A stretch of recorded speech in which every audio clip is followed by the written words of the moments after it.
Welcome to study with Shri. हम लोग test series चला रहे हैं। ये टेस्ट नंबर 40 है। महत्वपूर्ण क्वेश्चन का डिस्कशन करते हैं एक्सप्लेनेशन के साथ, जो सारे एग्जाम के लिए काफ़ी महत्वपूर्ण है। तो आइए शुरू करते हैं। फर्स्ट क्वेश्चन है, सिंधु घाटी की अर्थव्यवस्था की विशेषता निम्न में से कौन सी नहीं थी? फर्स्ट ऑप्शन है चारागाही अर्थव्यवस्था, सेकेंड ऑप्शन है विकसित शिल्प, थर्ड ऑप्शन है नगरीय जीवन, फोर्थ ऑप्शन है समृद्ध वाणिज्य व्यापार। तो ये सिंधु घाटी की अर्थव्यवस्था की विशेषता निम्नलिखित में से नहीं थी। तो ये थी आपकी चारागाही अर्थव्यवस्था। ये फर्स्ट ऑप्शन सही है। देखिए, ये विकसित शिल्प थी, नगरीय जीवन भी थी और समृद्ध वाणिज्य व्यापार भी थी। तो ये चारागाही अर्थव्यवस्था जो है कि सिंधु घाटी की नहीं थी। नेक्स्ट क्वेश्चन देखते हैं। उत्तर वैदिक काल में धार्मिक क्रियाओं में मुख्य क्या था? फर्स्ट ऑप्शन है कर्मकांड, सेकेंड ऑप्शन है मूर्ति पूजा, थर्ड ऑप्शन है यज्ञ, फोर्थ ऑप्शन है तांत्रिक अनुष्ठान। तो उत्तर वैदिक काल में जो है कि धार्मिक क्रियाओं में मुख्य क्या था? तो ये था आपका यज्ञ। ये जो है कि थर्ड ऑप्शन सही है। और देखिए, यज्ञ संबंधी विधि विधाओं का उल्लेख जो है कि यजुर्वेद में किया गया है। नेक्स्ट क्वेश्चन देखते हैं। अशोक को किसने बौद्ध धर्म की दीक्षा दी थी? फर्स्ट ऑप्शन है भद्रबाहु, सेकेंड ऑप्शन है महेंद्र, थर्ड ऑप्शन है तथागुप्त, फोर्थ ऑप्शन है उपगुप्त। तो अशोक को किसने बौद्ध धर्म की दीक्षा दी थी? तो इन्होंने दी थी ये उपगुप्त। ये फोर्थ ऑप्शन सही है। नेक्स्ट क्वेश्चन देखते हैं। गुप्त काल में उच्च शिक्षा के रूप में कौन विशेष प्रसिद्ध हुआ? फर्स्ट ऑप्शन है वल्लभी, सेकेंड ऑप्शन है तक्षशिला, थर्ड ऑप्शन है विक्रमशिला, फोर्थ ऑप्शन है नालंदा। तो गुप्त काल में उच्च शिक्षा के रूप में जो है कि ये विशेष प्रसिद्ध था ये नालंदा। ये फोर्थ ऑप्शन सही है। नेक्स्ट क्वेश्चन देखते हैं। सारनाथ स्तंभ निम्न में से किसका उदाहरण है? फर्स्ट ऑप्शन है गंधार कला, सेकेंड ऑप्शन है गुप्तकालीन कला, थर्ड ऑप्शन है मथुरा कला, फोर्थ ऑप्शन है मौर्यकालीन कला। तो सारनाथ स्तंभ जो है कि ये किसका उदाहरण है? तो ये उदाहरण है आपका मौर्यकालीन कला। ये फोर्थ ऑप्शन सही है। देखिए, इसका निर्माण जो है कि अशोक ने करवाया था और इस स्तंभ के ऊपर एक साथ 4 सिंहों की आकृतियाँ मांडित की गई है। नेक्स्ट क्वेश्चन देखते हैं। अमरावती व नागार्जुनी कोंडा किसके लिए प्रसिद्ध है? फर्स्ट ऑप्शन है बौद्ध स्तूप के लिए, सेकेंड ऑप्शन है चालुक्य मंदिरों के लिए, थर्ड ऑप्शन है जैन गुफा के लिए, फोर्थ ऑप्शन है चोल स्थापत्य कला के लिए। तो अमरावती और नागार्जुनी कोंडा ये जो है कि प्रसिद्ध है आपका बौद्ध स्तूप के लिए। ये फर्स्ट ऑप्शन सही है। नेक्स्ट क्वेश्चन देखते हैं। गुप्त काल में संधि विग्रहिक कौन थे? फर्स्ट ऑप्शन है जैन सन्यासी, सेकेंड ऑप्शन है वैदिक विद्वान, थर्ड ऑप्शन है राजकीय अधिकारी, फोर्थ ऑप्शन है इनमें से कोई नहीं। तो ये गुप्त काल में जो है कि संधि विग्रहिक थे ये राजकीय अधिकारी। ये थर्ड ऑप्शन सही है। नेक्स्ट क्वेश्चन देखते हैं। महावीर द्वारा सर्वसाधारण के लिए बताए गए अनुव्रत नियम की संख्या कितनी है? फर्स्ट ऑप्शन है 5, सेकेंड ऑप्शन है 8, थर्ड ऑप्शन है 4, फोर्थ ऑप्शन है 6। तो ये जो है कि नियम की संख्या जो है कि ये 5 है। ये फर्स्ट ऑप्शन सही है। तो कौन कौन से नियम हैं हम लोग देख लेते हैं। तो ये महावीर की 5 शिक्षाएं जो है कि अहिंसा, सत्य, अस्तेय, अपरिग्रह और ब्रह्मचर्य है। नेक्स्ट क्वेश्चन देखते हैं। किस सूफी संत ने 7 सुल्तानों का राज्यकाल देखा किंतु किसी से संबंध नहीं रखा? फर्स्ट ऑप्शन है मोइनुद्दीन चिश्ती, सेकेंड ऑप्शन है निजामुद्दीन औलिया, थर्ड ऑप्शन है शहाबुद्दीन शहरावर्दी, फोर्थ ऑप्शन है शेख नसरुद्दीन महमूद चिराग। तो ये क्वेश्चन कर रहा है कि कौन सा ऐसा सूफी संत था जो 7 सुल्तानों का राज्यकाल देखा और उनसे संबंध नहीं रखा? तो वो थे ये निजामुद्दीन औलिया। ये सेकेंड ऑप्शन सही है। देखिए, ये जो है ना कि सूफी संत जो है कि 7 जो है कि सुल्तानों के राज्यकाल देखे लेकिन किसी से भी संबंध नहीं रखा। इनका जन्म जो है कि 1236 ईस्वी में बदायूं में हुआ था तथा मृत्यु जो है कि 1325 ईस्वी में ग्यासपुर मतलब दिल्ली में हुई थी और इनकी जो है कि दारागाह जो है कि यहीं पे स्थित है। देखिए, एक बार ऐसा हुआ कि जब अलाउद्दीन ने उनसे मिलने की आज्ञा मांगी तो उन्होंने उत्तर दिया कि मेरे मकान में 2 दरवाजे हैं, अगर सुल्तान एक दरवाजे से आएगा तो दूसरे दरवाजे से निकल जाऊंगा। नेक्स्ट क्वेश्चन देखते हैं। मलफूजात किसके कथनों का संग्रह है? फर्स्ट ऑप्शन है अमीर वर्ग, सेकंड ऑप्शन है राजा, थर्ड ऑप्शन है सूफी संत, फोर्थ ऑप्शन है भक्ति संत। तो मलफूजात जो है कि ये सूफी संत के कथनों का संग्रह है, ये थर्ड ऑप्शन सही है। देखिए मलफूजात जो है कि सूफी संतों के वचनों का संग्रह है। इनमें उबूदियत, शरीयत, तरीक़त और मारिफत, हकीकत, ये जो है कि 8 विषयों के बारे में इसमें बताया गया है। नेक्स्ट क्वेश्चन देखते हैं। मीर सैयद अली हमदानी एक सूफी संत थे। फर्स्ट ऑप्शन है चिश्तिया शाखा के, सेकेंड ऑप्शन है कुबराविया शाखा के, थर्ड ऑप्शन है कलंदरिया शाखा के, फोर्थ ऑप्शन है शतरिया शाखा के। तो मीर सैयद अली जो है कि हमदानी एक सूफी संत थे, ये थे आपके कुबराविया शाखा के, यह सेकेंड ऑप्शन सही है। देखिए कुबराविया शाखा जो है कि कश्मीर क्षेत्र में विस्तृत थी और इसके संस्थापक जो है कि मीर सैयद अली हमदानी थे। नेक्स्ट क्वेश्चन देखते हैं। वह जीवन भर ठोकरें खाता रहा, किसके लिए कहा गया है? फर्स्ट ऑप्शन है हुमायूं के लिए, सेकेंड ऑप्शन है जहांगीर के लिए, थर्ड ऑप्शन है बाबर के लिए, फोर्थ ऑप्शन है शेर शाह के लिए। तो वह जीवन भर ठोकरें खाता रहा, ये कहा गया है आपके ये हुमायूं के लिए, ये फर्स्ट ऑप्शन सही है। नेक्स्ट क्वेश्चन देखते हैं।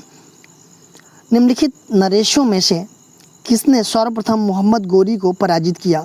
फर्स्ट ऑप्शन है जयचंद, सेकेंड ऑप्शन है पृथ्वीराज चौहान, थर्ड ऑप्शन है अर्डोराज, फोर्थ ऑप्शन है भीम द्वितीय। तो ये जो है कि सर्वप्रथम मोहम्मद गोरी को पराजित किसने किया?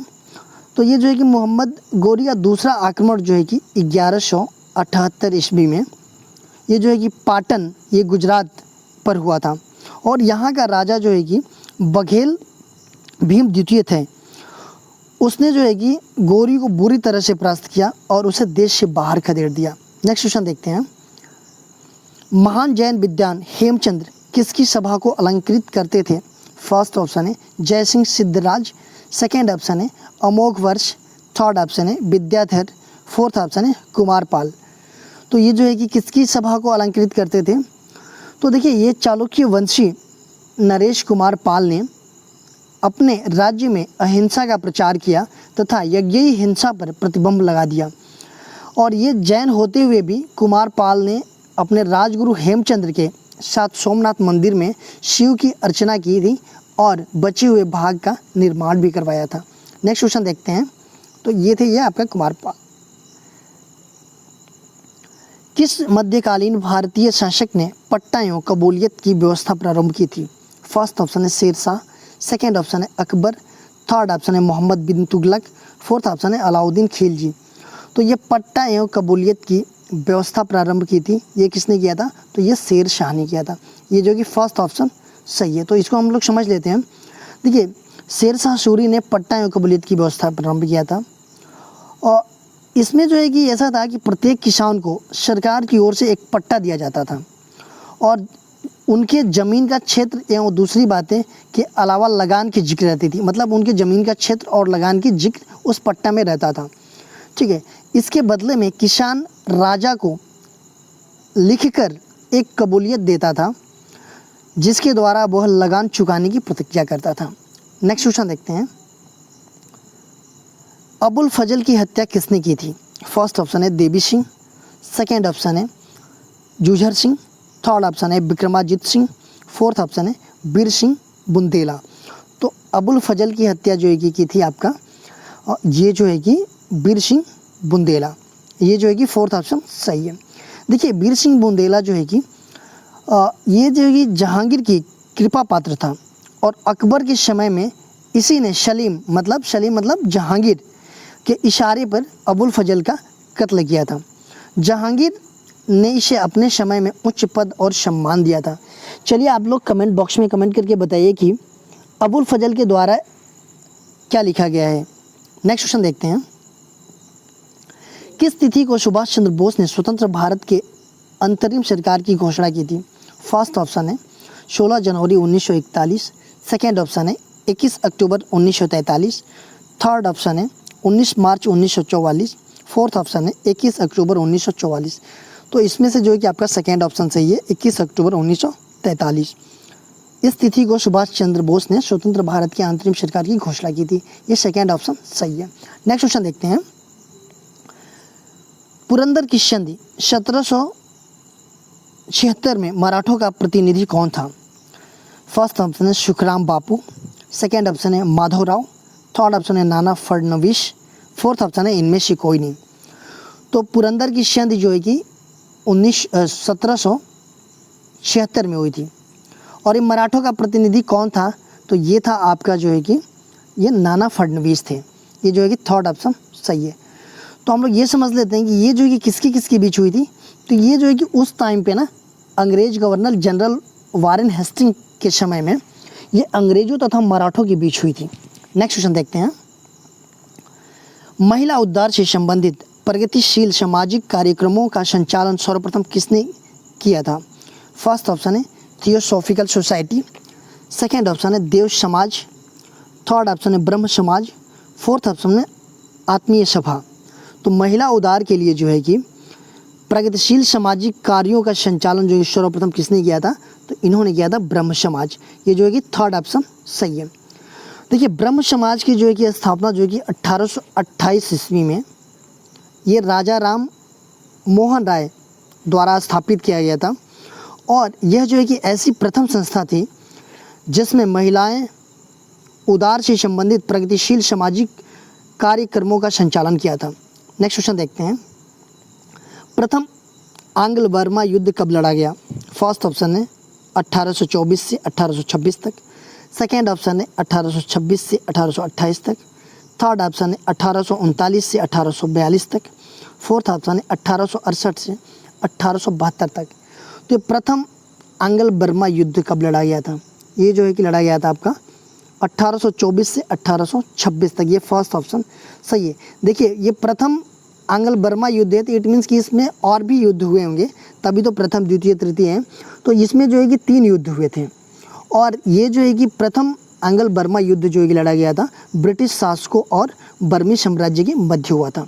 नेक्स्ट क्वेश्चन देखते हैं।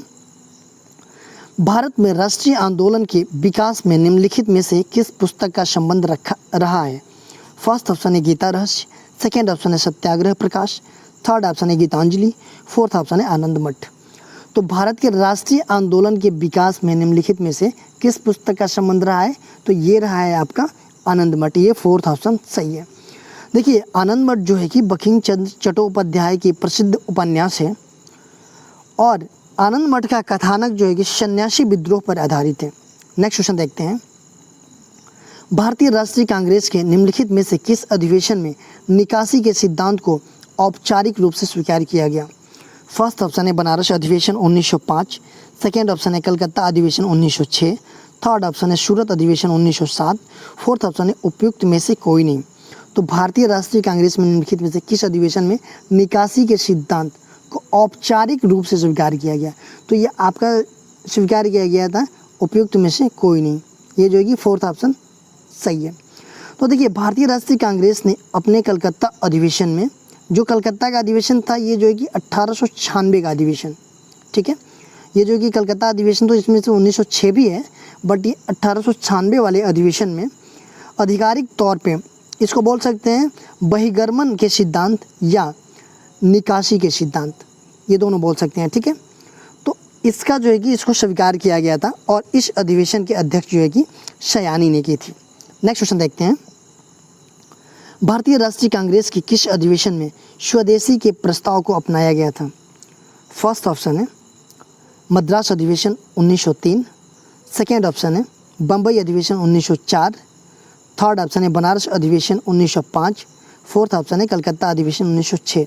तो भारतीय राष्ट्रीय कांग्रेस के ये स्वदेशी प्रस्ताव को अपनाया गया था आपका जो है कि ये कलकत्ता अधिवेशन 1906, ये फोर्थ ऑप्शन सही है। ये जो है कि इस टाइम पे दादा भाई नौरोजी जो है कि स्वदेशी या स्वराज्य की प्रस्तावना को अपनाया था। तो अभी हम लोग एक बार देख लेते हैं ये भारतीय राष्ट्रीय कांग्रेस के बारे में एक बार देख लेते हैं। तो देखिए भारतीय राष्ट्रीय कांग्रेस की स्थापना जो है कि 28 दिसंबर जो है कि 1885 में इसकी स्थापना किया गया था। और कहाँ पे किया गया था? बम्बई में गोकुल दास तेजपाल संस्कृति कॉलेज में। और ये एलन ऑक्टेवियन ह्यूम मतलब AU ह्यूम के द्वारा किया गया था और इसके प्रथम अध्यक्ष जो है कि WC बनर्जी थे। नेक्स्ट क्वेश्चन देखते हैं, निम्नलिखित में से कौन एक महात्मा गांधी के नेतृत्व में चलने वाला आंदोलन नहीं था? फर्स्ट ऑप्शन है रॉलेट आंदोलन, सेकेंड ऑप्शन है असहयोग आंदोलन, थर्ड ऑप्शन है सविनय अवज्ञा आंदोलन, फोर्थ ऑप्शन है होम रूल आंदोलन। तो ये क्वेश्चन पूछ रहा है कि महात्मा गांधी के नेतृत्व में चलने वाला आंदोलन नहीं था, तो आपका ये आंदोलन नहीं था। ये देखिए रॉलेट एक्ट भी चलने वाला आंदोलन था, असहयोग आंदोलन, सविनय अवज्ञा आंदोलन। ये होम रूल आंदोलन जो है कि ये फोर्थ ऑप्शन ये नहीं था। ये जो है कि होम रूल आंदोलन जो है कि इसको चलाने वाले ये जो है कि इसका नेतृत्व जो है कि एनी बेसेंट और बाल गंगाधर तिलक के द्वारा किया गया था। नेक्स्ट क्वेश्चन देखते हैं, निम्नलिखित में से किस अधिनियम में मुस्लिमों के लिए पृथक निर्वाचन को आरंभ किया गया? फर्स्ट ऑप्शन है भारत सरकार अधिनियम 1935, सेकेंड ऑप्शन है भारतीय स्वाधीनता अधिनियम 1947, थर्ड ऑप्शन है मार्ले मिंटो अधिनियम 1909 और फोर्थ ऑप्शन है मॉन्टेग्यू चैम्सफोर्ड सुधार कानून 1919। तो ये जो है कि मुस्लिमों के लिए पृथक निर्वाचन का आरंभ जो है कि किया गया आपका, ये जो है कि थर्ड ऑप्शन ये मार्ले मिंटो अधिनियम 1909 में। देखिए ऐसा हुआ ना कि ये इनमें सुधारों के नाम पर चुनाव पद्धति में सांप्रदायिकता को बढ़ावा दिया ताकि भारतीय राष्ट्रवादियों को एकता को तोड़कर उन्हें विभिन्न भागों में बांटा जा सके। देखिए इसमें जो है कि पृथक निर्वाचन का आरंभ इसलिए किया गया कि इन लोगों को मतलब दोनों ये टूट जाएं, हिंदू मुस्लिम। और ये हिंदू मुस्लिम ही नहीं, इसके अलावा जो है कि ये ज़मींदार व्यापारियों और पूंजीपतियों ये सारे जो है कि अलग अलग मतलब बांटकर देशवासियों को विभाजित करने की नीयत अपनाई थी अंग्रेज़ों ने। दोस्तों आप मुझे फेसबुक, इंस्टाग्राम और ट्विटर पे भी फॉलो कर सकते हो। वीडियो अगर अच्छी लगी तो लाइक कीजिए, सब्सक्राइब कीजिए, शेयर कीजिए। वीडियो देखने के लिए धन्यवाद।